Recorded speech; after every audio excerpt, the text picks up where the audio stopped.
போக்கிட நீதியின் வழி ஏதும் உண்டோயா? என் பாவம் போக்கிட நீதியின் வழி ஏதும் உண்டோயா? எந்தனின் பாவம் போக்க வல்லவர் யாரும் உண்டோ அறியேனே? யாரும் உண்டோ அறியேனே? யாரும் உண்டோ அறியேனே? என் பாவம் போக்கிட நீதியின் வழி ஏதும் உண்டோயா?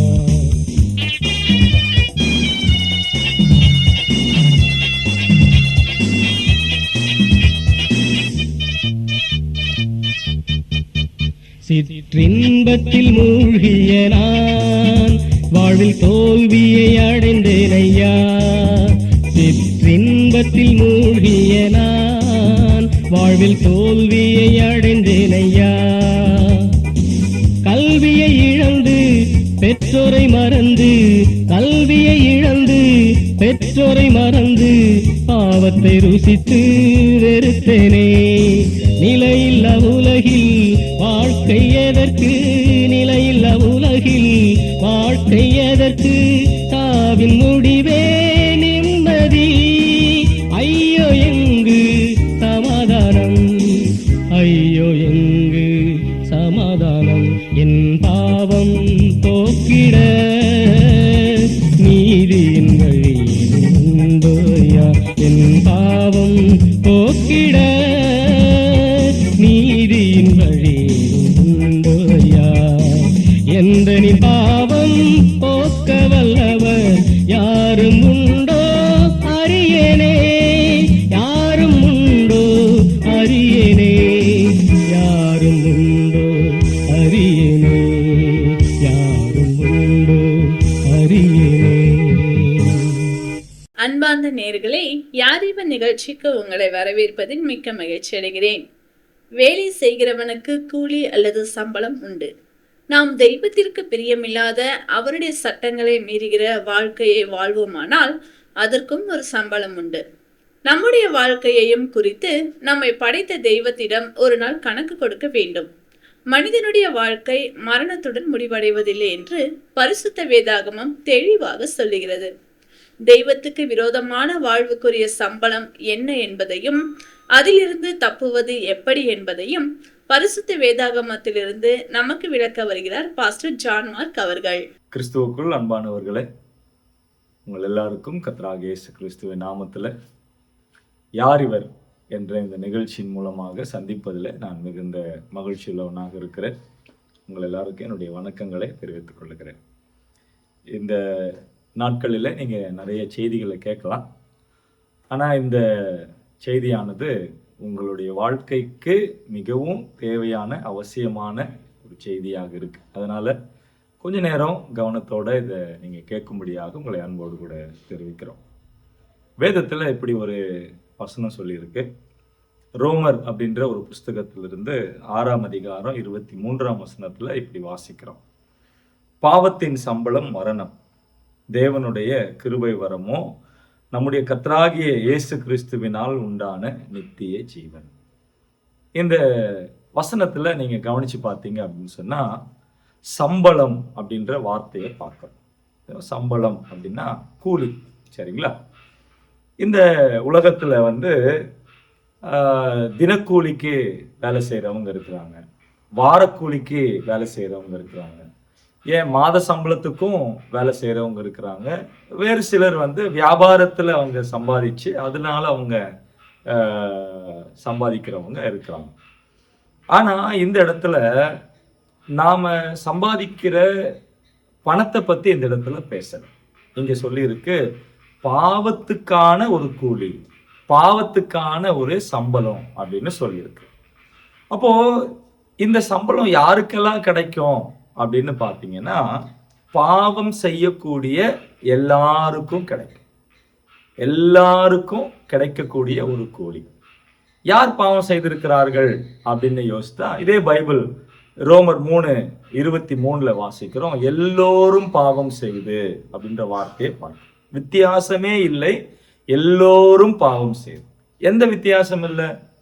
பணக்காரர் ஏழை என்ற வித்தியாசம் இல்லை, படித்தவன் படிக்காதவன் என்ற வித்தியாசம் இல்லை, வெளிநாட்டவர் உள்நாட்டர் அப்படின்ற வித்தியாசமே இல்லை.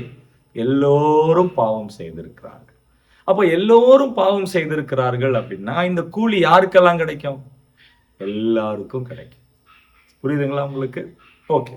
அப்போ இந்த சம்பளம், பாவத்தின் சம்பளம் மரணம் அப்படின்னு சொல்லும் பொழுது முதல்ல இந்த மரணம் அப்படின்னா என்னன்றது நம்ம புரிந்து கொள்ள வேண்டும். மரணம் அப்படின்னா நம்ம புரியுற மாதிரி சொல்லணும்னா, யாராவது இறந்துட்டாங்க அப்படின்னா என்ன சொல்லுவோம்? செத்து போயிட்டான் அப்படின்னு சொல்லுவோம். இப்போ செத்து போயிட்டான் அப்படின்னா என்ன அர்த்தம்? நல்லா கவனிங்க. இந்த உடலை விட்டு உயிர் பிரிந்து போகிறது. பொதுவா இப்போ என் பேர் ஜான் மார்க் அப்படின்னு வைங்களேன். இப்போ என்னுடைய பேர் ஜான் மார்க் அப்படின்னு சொன்னா இந்த பேர் வந்து இந்த உடலுக்கா அல்ல உள்ள உயிருக்கா அப்படின்னு கேட்டா சில பேர் உடம்புக்கு அப்படின்னு நீங்க மனசுல நினைப்பீங்க. இல்ல உள்ள இருக்க உயிருக்கு தான் அப்படின்னு நீங்க நினைக்கிறது உண்டு. ஆனா நல்லா கவனிங்க, மரித்த பிறகு அல்லது உயிர் பிரிந்த பிறகு இந்த சரீரத்தை படுக்க வச்சிருப்பாங்க இல்லையா? ஜான்மார்க் படுத்திருக்கிறான் அப்படின்னு சொல்லுவாங்களா? சொல்ல மாட்டாங்க. என்ன சொல்லுவாங்க? அது போனோம் இல்லை சவம் அப்படின்னு சொல்லுவாங்க இல்லையா? அப்போ அந்த உயிர் இருக்கிற வரைக்கும் தான் இந்த சரீரத்துக்கு, இந்த உடம்புக்கு வந்து மதிப்பு. சரி, அப்போ பேர் யாருக்கு? அந்த உள்ள நபருக்கு தான். அவன் பிரிஞ்சு போறான். அந்த நரகம் ரொம்ப கொடுமையானது. யார் போறா? பாவம் செய்கிற எல்லாரும் எங்க போறாங்க? நரகத்துக்கு போறாங்க. கடந்த ஒரு மாசமா நான் ஒரு பொய் கூட சொல்லலை அப்படின்னு சொல்றவங்க எத்தனை பேர் இதுல இருக்கீங்க? கேட்குறவங்கள நீங்க கொஞ்சம் யோசிச்சு பாருங்க. கை தூக்க சொன்னா தூக்குவீங்களா? தூக்க மாட்டீங்க. ஏன்? அதுவே ஒரு பெரிய பொய்யா இருக்கும். நான் சொல்றது புரியுதுன்னு நினைக்கிறேன். அப்போ பாவம் செய்யாதவங்க இந்த உலகத்துல யாருமே இல்லை. அப்போ நீங்க பாவம் செஞ்சிருக்கிறீங்க அப்படின்னா இந்த சம்பளம் உங்களுக்கும் கிடைக்கும். ஐயா அம்மா கவனிக்கிறீங்களா? இந்த சம்பளம் உங்களுக்கும் கிடைக்கும். இந்த பாவத்துக்கான கூலி உங்களுக்கும் கிடைக்கும். இந்த மரணம் உங்களுக்கும் கிடைக்கும். இந்த நரகம் உங்களுக்கும் கிடைக்கும். இதை நீங்க யோசித்து பார்க்க வேண்டும். இதை நீங்க கவனிச்சு பார்க்கணும். அப்போ இந்த சம்பளம் நான் பெற்றுக்கொள்ளுகிறதற்கு நான் ஆயத்தமா இருக்கிறேன் அப்படின்னா இதை தப்பிக்க வழி எனக்கு இருக்கா அப்படின்னு யோசிச்சிருக்கீங்களா? என்னைக்காவது வச்சிருக்கீங்களா? அப்ப தப்பிக்க வழி மனுஷன் நிறைய பண்ணிக்கிட்டு இருக்கான். ஒருவேளை நான் இப்ப சொன்னா நீங்க அதை ஒத்துக்குவீங்கன்னு நான் நினைக்கிறேன். நிறைய பேர் தான தர்மம் பண்றோமா? நிறைய புண்ணிய காரியங்களை செய்யறோமா? நிறைய புண்ணிய இடங்களுக்கு போகிறோம், புண்ணிய யாத்திரைகளை செய்கிறோம். இதெல்லாம் எதுக்காக பண்றோம்? என் பாவம் மன்னிக்கப்படணும், புண்ணியம் கிடைக்கணும்ன்றதுக்காக. புண்ணியம் கிடைக்கணும் அப்படின்னா என்ன அர்த்தம்? நான் செய்த பாவம் மன்னிக்கப்பட்டு எனக்கு நன்மை உண்டாகும். இதுதான் புண்ணியம். அப்போ மனுஷன் அவனுடைய சொந்த முயற்சியினால தன்னுடைய பாவத்தை மன்னிக்க வைக்க முடியுமா? அப்படி முடிஞ்சா தெய்வத்தினுடைய அவசியம் இல்லையே. வேதம் சொல்லுது, மனுஷனுடைய நற்கிரியைகள் எல்லாம் அல்லது அவன் செய்யற நல்ல செயல்கள் எல்லாம் அழுக்கான துணிக்கு ஒப்பா இருக்கு. கவனிக்கிறீங்களா? அழுக்கான துணிக்கு ஒப்பா இருக்கு. அப்ப அழுக்கான துணி அல்லது நம்ம புரியுற மாதிரி சொல்லணும்னா கறி துணிக்கு ஒப்பா இருக்கு. அது கிச்சன்ல மட்டும்தான் உதவும். யாராவது கெஸ்ட் வந்தாங்க அப்படின்னா அந்த கறி துணி எடுத்து கொடுப்போமா, மூஞ்சி தொடச்சிக்கோங்க அப்படின்ட்டு. ஏன்? அந்த கறி துணியில் இருக்கிற கறியெல்லாம் அவங்க மூஞ்சி கொட்டிக்கும். அப்படி ஒட்டிக்கிச்சு அப்படின்னா நம்மளை பார்த்து தான் முறைப்பாங்க வந்தவங்க. அப்போ அதை செய்ய மாட்டோம். நீங்க செய்யறது நற்கிரியை தான், ஆனா அந்த சுத்தம் இல்லாத நிலைமையில செய்யணும். ஒருவேளை நான் கீழே விழுந்துட்டேன், என் கை ஃபுல்லா அழுக்காயிடுச்சு, ஒருவேளை ஸ்வீட்டோ இல்லை லட்டோ இல்லை ஏதாவது ஒன்றை எடுத்து கை கழுவாம உங்களுக்கு கொடுக்குறேன் அப்படின்னா நீங்க சாப்பிடுவீங்களா? சாப்பிட மாட்டேன். ஏன்? என் கையில உள்ள அழுக்கெல்லாம் எது கொட்டிடும்? நான் கொடுக்குற பொருளுக்கு வழிவட்டிடும். அப்போ என்ன நான் சுத்தம் பண்ணிக்காம நான் பண்ற நற்கிரியைகள் அது துர்க்கிரியை மாறிடும். நல்லா கவனி. இப்போ நான் என் சொந்த முயற்சியினால என்னால நான் என் பாவத்தை மன்னித்து கொள்ள முடியாது, மன்னிக்க முடியாது, சரி செய்ய முடியாது அப்படின்னா எனக்கு ஒரு தெய்வத்தினுடைய உதவி தேவை. அப்ப யார் இருக்கிறா? அதுதான் இங்க வாசிக்கிறோம் 23வது வசனத்துல. தேவனுடைய கிருபை வரமோ நம்முடைய கர்த்தராகிய இயேசு கிறிஸ்துவினால் உண்டான நித்திய ஜீவன். இயேசு கிறிஸ்துவினால் உண்டான நித்திய ஜீவன். இயேசு அப்படின்ற அந்த பேருக்கான அர்த்தம் என்னன்னா, தமது ஜனங்களை அவங்களுடைய பாவத்திலிருந்து ரட்சிப்பவர் அர்த்தம். இயேசு அப்படின்னா ரட்சகர். யாரை ரட்சிக்கிறாரு? அவருடைய ஜனங்களை ரட்சிக்கிறார். அவரை நம்புறவங்களை ரட்சிக்கிறார். அப்ப அவர் காப்பாற்றுகிறவர். இப்ப யோசித்து பாருங்க, யாரை காப்பாற்ற முடியும்? ஆபத்துல இருந்து நான் ஆபத்துல இருக்கிறேன் அப்படின்ற உணர்வு அடைந்து என்னை காப்பாத்துங்க அப்படின்னு யாரெல்லாம் கூப்பிடுறாங்களோ அவங்களுக்கு தான் உதவி வரும். ஒருத்தன் ஆபத்துல இருப்பான், ஆனா அவன் ஆபத்துல இருக்கிறான்ற உணர்வு, அந்த அறிவு அவனுக்கு இல்லாம இருக்கும். அவன் கேட்கவே மாட்டான், அவன் கூப்பிடவும் மாட்டான். ஆனா நான் ஆபத்தில் இருக்கிறேன் அப்படின்ற உணர்வு வந்து ஐயா என்னை காப்பாத்துங்க அப்படின்னு சொல்லி கூப்பிடும் போது அவனை தேடி உதவி வரும். அப்ப அந்த உதவி உங்களுக்கும் தேவை. யோசித்து பாருங்க, நீங்கள் பாவம் செய்து இருக்கிறீங்க அப்படின்னா உங்களுக்கு பாவத்தின் சம்பளம் இருக்கு. அந்த பாவத்தின் சம்பளம் நரகம் அப்படின்னு பார்த்தோம். அப்ப நரகத்துக்கு போகிற ஆபத்துல நான் இருக்கிறேன்ற உணர்வு உங்களுக்கு வந்தால் இப்ப நீங்க யாரை தேடலாம்? இந்த இயேசு கிறிஸ்துவை தேடலாம். இந்த இயேசு யாரு? அவர் ரட்சகர், உங்களை ரட்சிக்க வந்தவர். பைபிள் ரொம்ப தெளிவா சொல்லுது, பாவிகளை ரட்சிக்க இயேசு கிறிஸ்து இந்த உலகத்துக்கு வந்தார். அவரிடத்துல போய் கேளுங்க, இயேசுநாதர் ஐயா எதுக்காக இந்த உலகத்துக்கு வந்தீங்க அப்படின்னு கேட்டா ரொம்ப தெளிவா சொல்றாரு, பாவம் செய்கிறவர்களை காப்பாற்ற வந்திருக்கேன்.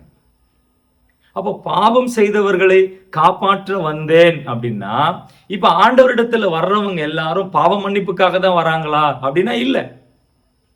இப்ப சில பேரு வியாதி குணமடையணும்னு வர்றாங்க. ஆண்டவர் குணப்படுத்துறாரா? குணப்படுத்துறார். ஒருவேளை அவங்க பொருளாதார தேவைக்காக வரலாம். ஆண்டவர் பொருளாதார தேவையை சந்திக்கிறாரா? சந்திக்கிறார். ஒருவேளை வேலை வேணும், அவரிடத்துல வந்து ஜெபம் பண்ணா நல்ல வேலை கிடைக்கும் அப்படின்னா வேலை கிடைக்குதா? நல்ல வேலை கிடைக்குது. நீங்க எந்த தேவைக்காக வரீங்களோ ஆண்டவர் அந்த தேவையை பூர்த்தி செய்யறாரு. ஆனா ஆண்டவர் வந்த நோக்கம் அது அல்ல. ஆண்டவர் இந்த உலகத்துல வந்த பிரதானமான நோக்கம் என்ன அப்படின்னா, உன் பாவத்திலிருந்து உன்னை ரட்சிப்பதற்காக, பாவத்தினால உனக்கு உண்டாகிற ஆபத்தாகிய அந்த நரகத்திலிருந்து உன்னை ரட்சிப்பதற்காக தான் இயேசு கிறிஸ்து இந்த உலகத்திற்கு வந்தார். அப்போ அவர் என்ன பண்றாரு அப்படின்னா, நீ செய்த பாவத்து நிமித்தமாக உண்டான தண்டனையை அவர் ஏற்றுக்கொண்டார்.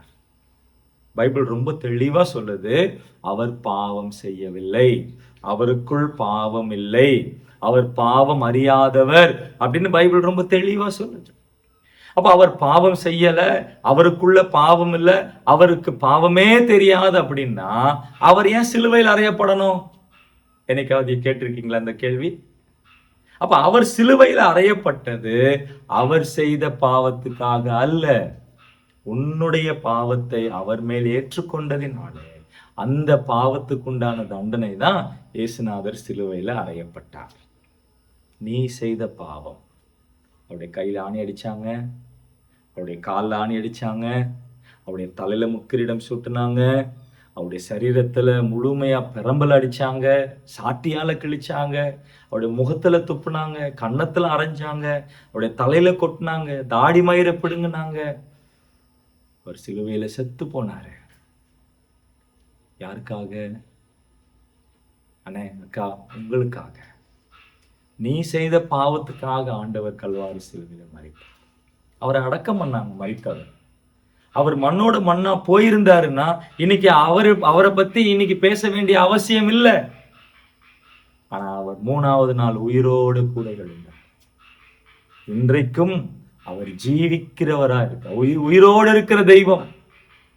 இன்னைக்கு நாங்க அறிவிக்கிற இந்த ஆண்டவராகிய இயேசு கிறிஸ்துவானவர் உயிரோடு இருக்கிற தேவன். அப்படின்னு என்ன அர்த்தம்? அவர் உன்னை பார்க்கிறாரு, உன் கதறுதலை கேட்கிறாரு, உன் நிலைமையை அவர் புரிஞ்சிக்க முடியும், உன்னுடைய நிலைமை அவரால் உணர முடியும். இன்னைக்கு ஆண்டவரிடத்துல வந்தாலும் உன் நிலைமையை மாத்துகிறதற்கு அவர் வல்லமையுள்ளவரா இருக்கிறாரு, பிரியமுள்ளவரா இருக்கிறாரு, உன்னை நேசிக்கிற தெய்வம்.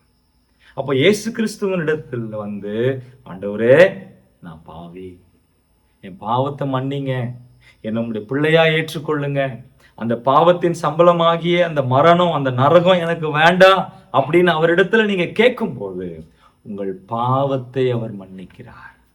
அந்த நித்திய அழிவிலிருந்து உங்களை காப்பாற்றுறாரு. அப்போ நித்திய அழிவிலிருந்து காப்பாற்றப்பட்டா என்ன கிடைக்கும்? நித்திய ஜீவன். நித்திய ஜீவன். பாவத்தினாலே வருகிறது நித்திய மரணம், ஆனா ரட்சிப்பினாலே வருகிறது நித்திய ஜீவன்.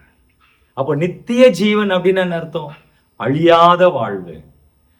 நரகத்துல வேதனையும் துக்கமும் துன்பமும் கண்ணீரும் பற்கடிப்பும் வெறுப்பும் கசப்பும் இருக்கக்கூடிய ஒரு இடம் இந்த நரகம்.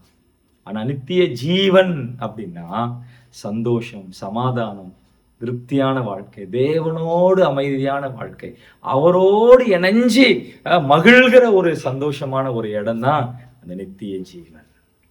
அது யார் கொடுக்கிறார்? ஆண்டவராகிய இயேசு கிறிஸ்துவானவர் கொடுக்கிறார். இதுக்காக நீங்க செலவு செய்ய வேண்டிய அவசியம் இல்லை. அதை இங்க வாசிக்கிறோம். என்ன வாசிக்கிறோம்? கிருபை வரமோ.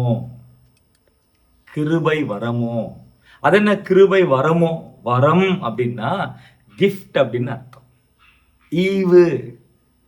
ஈவு. கிருபை அப்படின்ற வார்த்தைக்கான அர்த்தம் என்ன அப்படின்னா தகுதி இல்லாதவங்களுக்கு கொடுக்கிறது. இந்த கிஃப்டை பெற்றுக்கொள்ளுகிறதற்கு எனக்கு தகுதியே இல்லை, ஆனா ஆண்டவர் உங்களுக்கு ஈவாய் கொடுக்கிறார். என்ன கொடுக்கிறாரு? இந்த ரட்சிப்பை ஈவாய் கொடுக்கிறாரு. அதனால வருகிற நித்திய ஜீவனை ஈவாய் கொடுக்கிறாரு. அவரோடு மகிழ்கிற அந்த மகிழ்ச்சியான வாழ்க்கைய உங்களுக்கு ஈவா கொடுக்கிறாரு. ஆண்டவர் இந்த நித்திய ஜீவனை உங்களுக்கு ஈவாக கொடுக்கிறாரு. நல்லா கவனிங்க. பாவத்தினால வருகிறது சம்பளம், ஆனா இயேசு கிறிஸ்து கொடுக்கிறது சம்பளம் இல்லை, அவர் கிஃப்ட் கொடுக்கிறாரு. எதை கொடுக்கிறாரு? நித்தியமான வாழ்வை கொடுக்கிறாரு. உங்களுக்கு மரணம் வேணுமா, வாழ்வு வேணுமா? இந்த ரெண்டுத்துல எது வேணும் அப்படின்னு முடிவு பண்ண வேண்டியது இந்த உலகத்துல வாழும் போதே. இங்க இருக்கும். மரித்த பிறகு உங்களால டிசைட் பண்ண முடியாது. அது டிசைட் ஆனதுதான். பாவத்தோடு மரித்தீங்கன்னா நரகத்துக்கு போயிடுவீங்க. பாவம் மன்னிக்கப்பட்டு மரித்தா பரலோகத்துக்கு போவீங்க. ஆனா எங்க போகணும் அப்படின்றத டிசைட் பண்ண வேண்டிய இந்த பூமியில இருக்கும். இப்பொழுது நீங்க டிசைட் பண்ணாங்க. அப்ப அதுக்கு நான் என்ன பண்ணணும்? எங்க போகணும்? நீங்க இருக்கிற இடத்துல ஆண்டவரே ஏசப்பா பாவத்தை மன்னிங்க, நம்முடைய பிள்ளையா ஏற்றுக்கொள்ளுங்க அப்படின்ற அந்த மனதார நீங்க கேட்கிற அந்த சின்ன ஜெபம் உங்களுடைய பாவத்தை ஆண்டவர் மன்னிக்க அவர் விருப்பம் உள்ளவரா. நீங்க இருக்கிற இடத்துக்கு ஆண்டவர் வர்றாரு. அங்கதான் இருக்கிறார். நீங்க உணர்ந்தா போதும், அவரிடத்துல கேட்டா போதும். நீங்கள் இயேசுவின் அன்பையும் பாவ மன்னிப்பையும் நித்திய ஜீவனையும் பெற்றுக்கொள்ள வேண்டுமானால் அவரே உங்கள் பாவத்திற்காக தேவன் அருளிய பலி என உணர்ந்து விசுவாசத்துடன் அவரை உங்கள் வாழ்க்கையில் ஏற்றுக்கொள்ளுங்கள். இது உங்கள் இருதயத்தின் வாஞ்சியை வெளிப்படுத்துமானால் இந்த விசுவாச ஜெபத்தை இப்பொழுதே ஜெபியுங்கள். அப்பொழுது அவர் உங்கள் வாழ்க்கையில் வருவார். இது ஒரு ஜெபத்தின் மாதிரி. முதலில் நான் சொல்கிறேன். ஆண்டவராகிய இயேசுவே, நீர் எனக்கு தேவை. என் பாவத்திற்காக நீ சிலுவையில் மரித்ததுக்கு நன்றி. என் வாழ்க்கையின் கதவை நான் திறந்து உம்மை என் இரட்சகராகவும் ஆண்டவராகவும் ஏற்றுக்கொள்கிறேன்.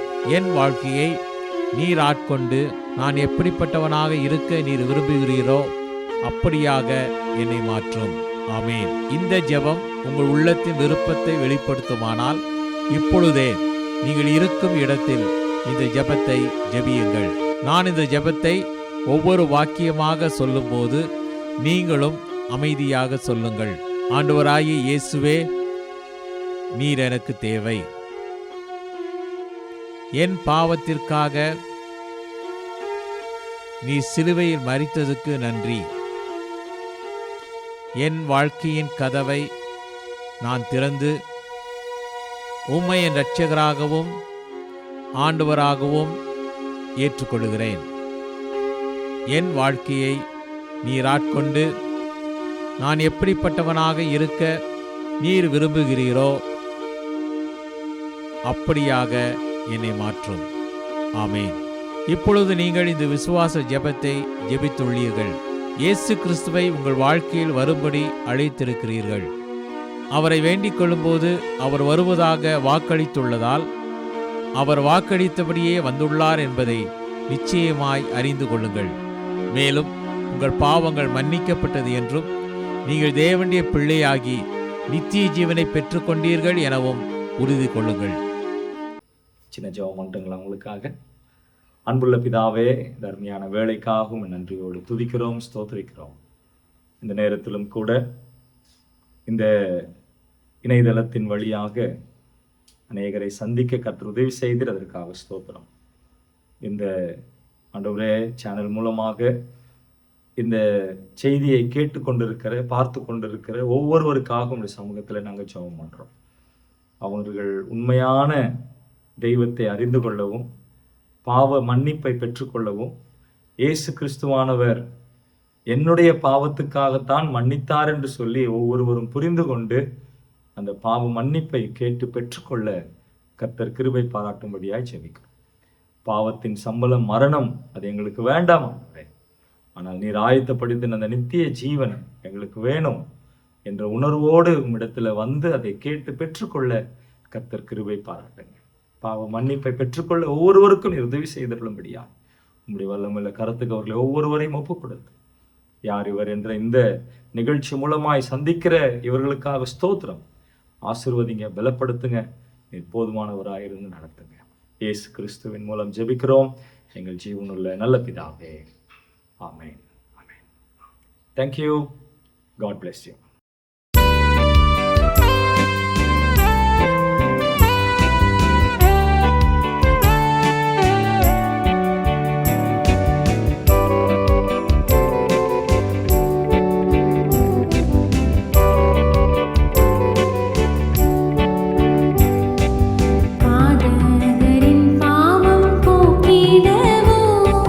பாதகன் குருசை சுமந்தனரே,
மீறி வாழ்வதால் தெய்வத்திடமிருந்து பிரிக்கப்பட்டு வேதனையுள்ள ஒரு இடத்தில் நம்முடைய நித்தியத்தை செலவிட வேண்டும் என்றும், இயேசு கிறிஸ்துவிடம் வந்தால் நம்மை அவர் காப்பாற்றுவார் என்றும் கேட்டோம். நம்மை பாவத்திலிருந்தும் அதன் சம்பளமாகிய தண்டனையிலிருந்தும் விடுவிக்கவே தெய்வமாயிருந்த இயேசு கிறிஸ்து இந்த உலகில் மனிதனாக வந்து நம்முடைய பாவத்தை தன் மீது ஏற்றுக்கொண்டு நமக்கு பதிலாக சிலுவையில் ரத்தம் சிந்தி மரித்தார். மரித்த இயேசு கிறிஸ்து அடக்கம் பண்ணப்பட்டு 3ஆம் நாள் உயிருடன் எழுந்தார்.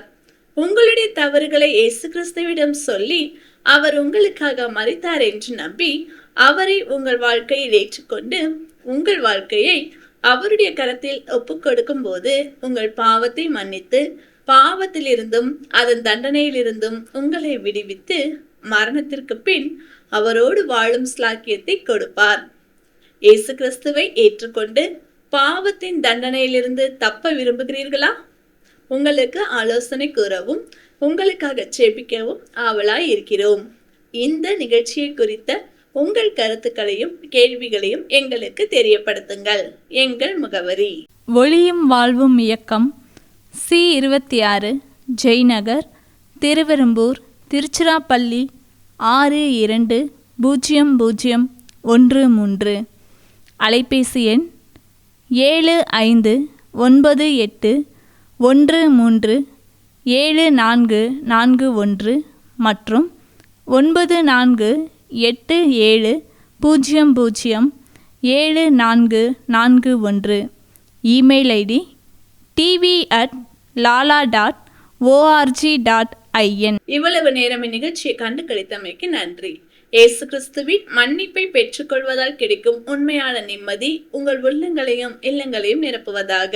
ஒளியும் வாழ்வும் இயக்கம் சார்பாக உங்களுக்கு எங்கள் வாழ்த்துக்கள். வணக்கம்.